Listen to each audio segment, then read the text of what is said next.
a bad game makes a bad game. A length of a game does not make a bad game. No. What's up, everybody, and welcome to the SaveState, a channel about all the things you love in nerd culture. I'm your host, Landon Barden, and joined with me is Derek Owen and Johnny Klein.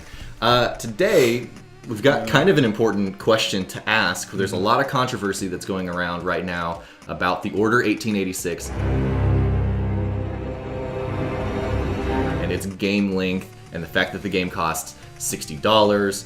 And really, I need to present to you guys and ask you the question, how much should $60 buy you in terms of video games? And I know there's going to be quite the variety of answers here. So I don't know how you guys want to take this. Well, first off, judging a game by its playtime is horseshit. Let's just get that out of the way right off the bat. I think to an extent. Yeah.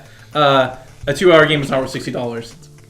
There's an extent to that. And I'm not $10 for a $60, 10 minutes for a $60 game. If the game's absolutely incredible for 10 minutes, it's worth $60.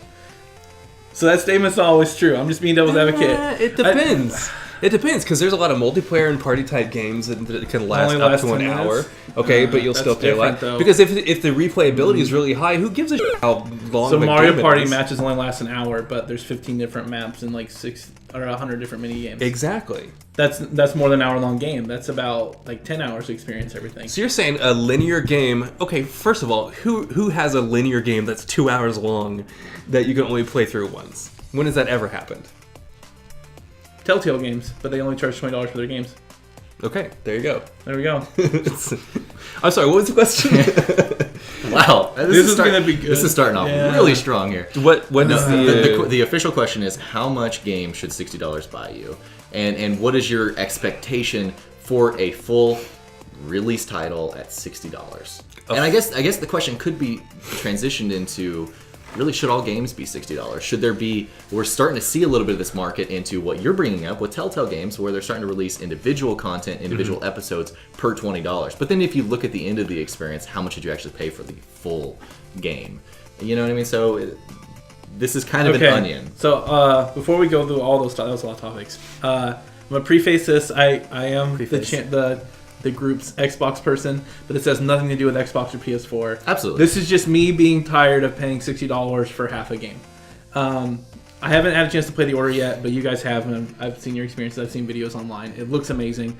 But I mean, with Titanfall, Evolve, and now the Order, I think we're getting coming to a point where developers think it's okay to charge the standard $60 for a game that has less content than $60 games in the past. There needs to be some form of standard. Not every game can have as much content as Skyrim.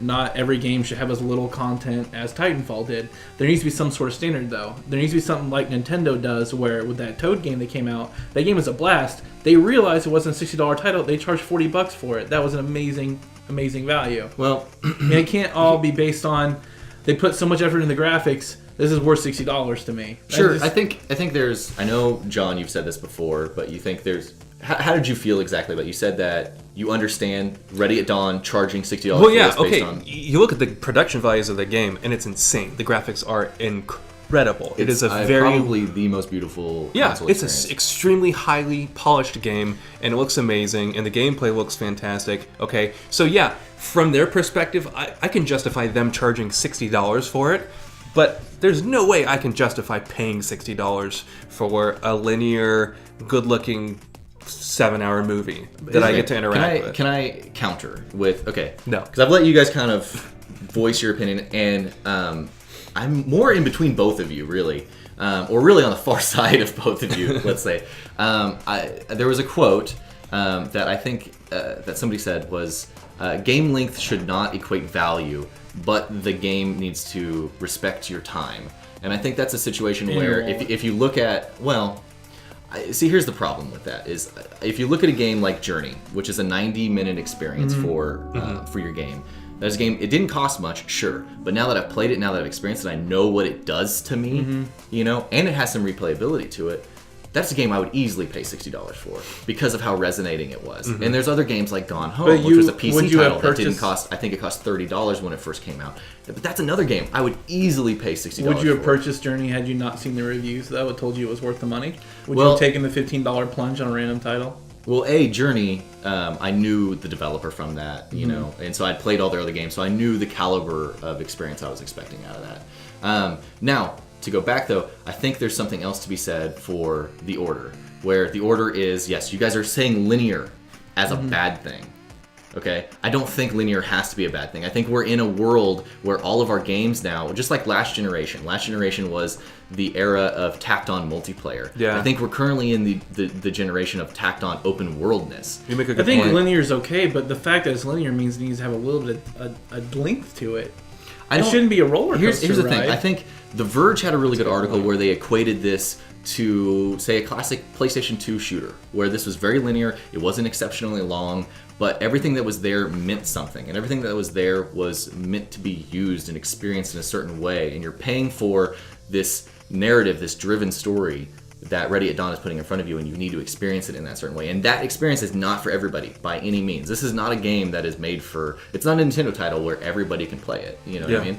And I think it has its niche market, it has its target audience, and that's fine, and that's acceptable. And I think, you know, while this might not be the best game in the world, you know, for me, I think it's fine to pay the $60 for it, for what it is.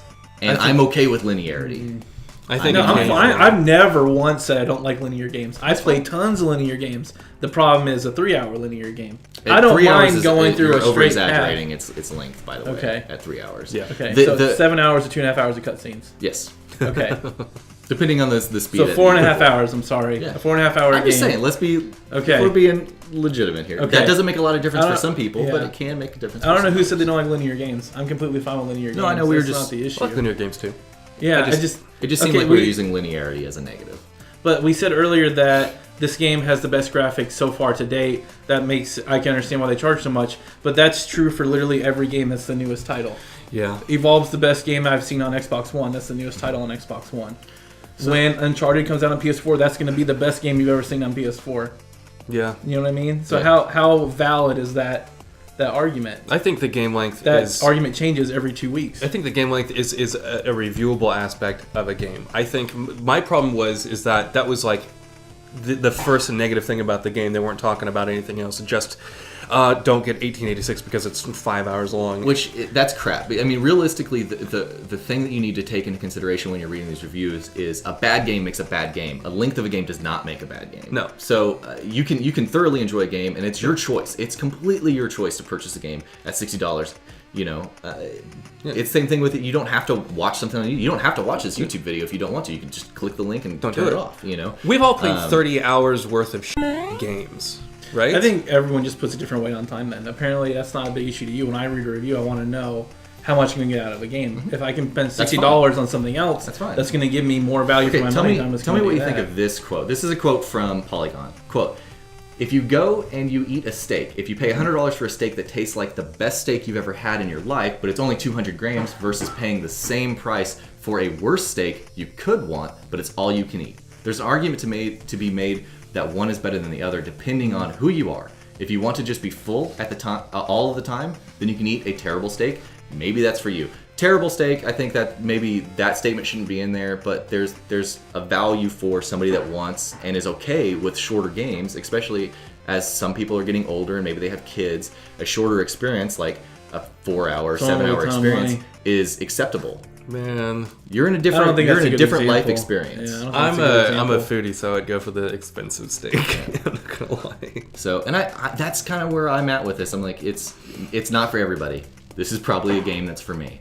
Now, definitely read the reviews and see, is the game good or not? Because there are people that are saying, basically, the game's not that great. You know, it's okay. It's not a bad game by any stretch of the imagination, but it's also not very good. You know what I want to do? I want to take the price tag off of it, and I want people to review it without the price tag. And then tell me whether they like it. Because so far, all the reviews have been but whether it's price worth it or and not. time are a factor in video games. You're That's right. part of this. You're right, but I We're just wanna acting like know- we should eliminate this and pretend this I want was a blind taste second test on coming. this. I Yeah, want of a video somebody to game. take a look at this and not know how much it costs. Yeah. And tell me. But then at the how end of much the I game, like the it. reviewer is going to ask, how much is this game? No, I don't think the reviewer would do I that. think so. If you go back and you look at any of like EGM or any of these old magazines that would break down what a game means, price factor was never a thing. It was always, what do the graphics mean? How does the sound do? What is the gameplay like? What is all this like? You know, price tag was never a factor. Yeah. But everyone always knew the price tag, though.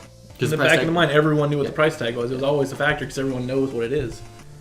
Well, I think that gets us into also a different discussion where I'm fully with you. N64 games were always the same price, so when they reviewed Majora's Mask, they knew what price Majora's Mask was when reviewing. Well, I'm fully with you that I don't think all games need to be at $60, but I think games can justify their price tag at $60, and the consumer can justify if they want to spend. I think the problem this game had was it was announced at E3 and it became one of the big titles that PS4 owners were looking for.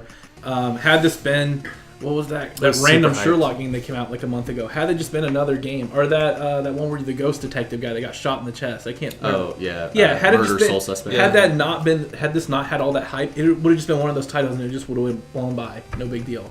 But since this was like the game people were looking forward to on That's PS4, why we're here talking about it. Yeah. You know? I think it suffered its own hype, and then absolutely. I think it looks great, but I don't know. People expect more out of waiting 2 years for a title. Yeah, that's what it comes down to. I think. You waited 2 years to play 4.5 hours of a game. Everyone's gonna be bitter about that. I would be bitter. Okay. There's definitely a huge group of the population that exactly feel your way, feel like that. So, and that's respectable. I mean, that's fine. I totally understand your argument behind it. I don't feel the same way. That's basically where I'm at. Do you have any closing statements about it? Or do you feel like you've kind of covered everything, John? Much. Are you okay? As a developer, if you were a video game developer, would you rather overhype your game, or would you rather your game be a cult hit? I like the cult hits a little bit. Yeah? I do like the cult hits. I know, Dirk, you do. I mean, with what's that? Deadly Premonition? Deadly Premonition. Yeah. No, I think overhyping kills more games than it helps.